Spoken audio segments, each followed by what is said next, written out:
Training starts in the morning with a little bit of handstand balance and alignment work. Still trying to get the shoulders and the biceps right by the ears when I do these handstands. And trying to straighten up through the lower body. But the main goal is to straighten up through the shoulders. The main movement goals my long-term goals that I ended up working on today are my straight arm skills, like the press handstand and some power moves, along with the splits and lotus pose. So, as you can see here, doing some hanging, not just swinging back and forth because it's so much fun, but because I really feel it working on the shoulders and getting them more fortified.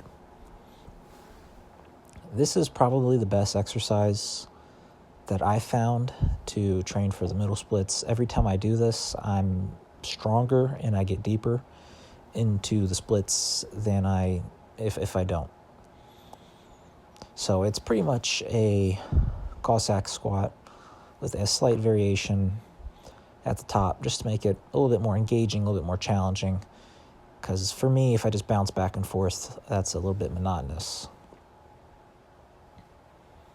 So I'm very thankful that you guys clicked on this video, that you guys left a like, left a comment with a question for a Q&A video I'm going to do, or to tell me all the things I'm doing wrong with my training, which I appreciate because it helps out with the algorithm, and subscribing and sharing. So enough of that. As you can see here, my middle splits gets very good. I have my calves to the ground, and I'm able to hold it for quite a bit.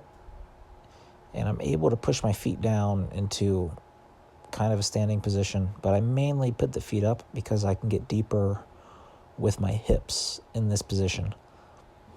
I feel that if I get my middle splits through the hips better, I should be able to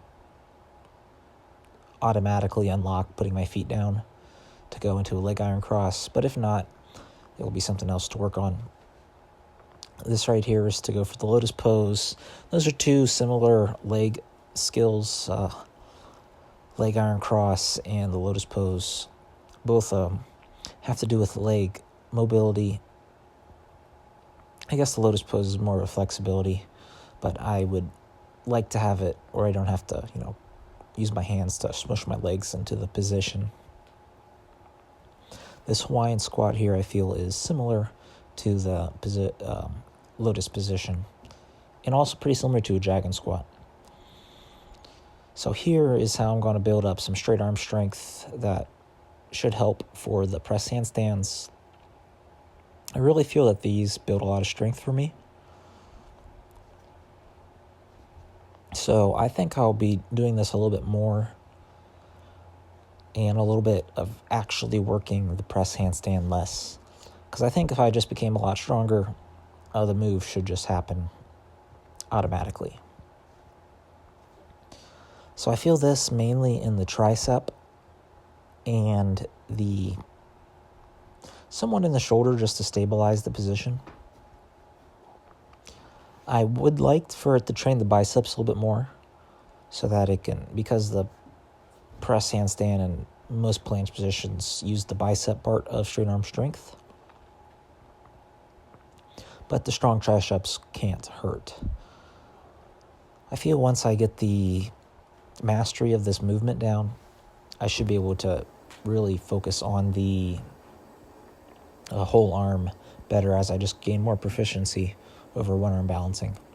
So that was all the training I did during the day. At the time here, it's nighttime, so I'm doing some nighttime stretching with some ATG, Ben Patrick style split squats. I'm just doing these for reps. I did a pretty basic nighttime stretching, just doing the prime movers with the hips and then the shoulders. And I finished off with my hands and fingers to finish off the nighttime stretching routine. I had a little bit of time in the past, if you've been following my journey, about how the bridge kind of went away for a little bit because I just had some shoulder pain, but now it's back. The shoulder pain is gone, but the remnants of the pain is still there, so I'm still going to work out with the one arm hanging, taking the bridge a little slower, not really pushing it as far as I used to, just focusing on keeping the arm straight, really engaging the weakest muscles to balance out and have no weak links, and not try to rush too hard into hand balancing through the position.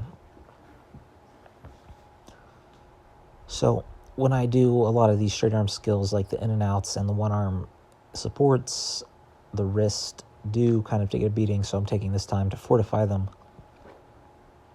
a little bit at the end of the day. And then the fingers are nice to have. I can do some finger supported exercises.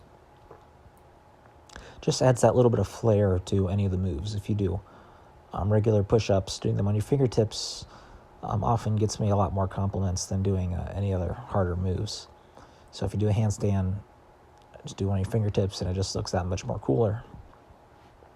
I'm not really sure if it has much more functional use to have very strong fingers in the supporting, like straight finger positions, but you never know. I've jammed my fingers many times from backflips training, and they're never broken. So I'd say if you're going to train your fingers, train the middle finger the most, because that's the one I end up jamming the most, I think, because it's the longest. So that's just my experience. Try it out for yourself. Hopefully you took some inspiration from this. And you'll leave a like, leave a comment, subscribe, and share the video. Thank you for watching, and bye-bye.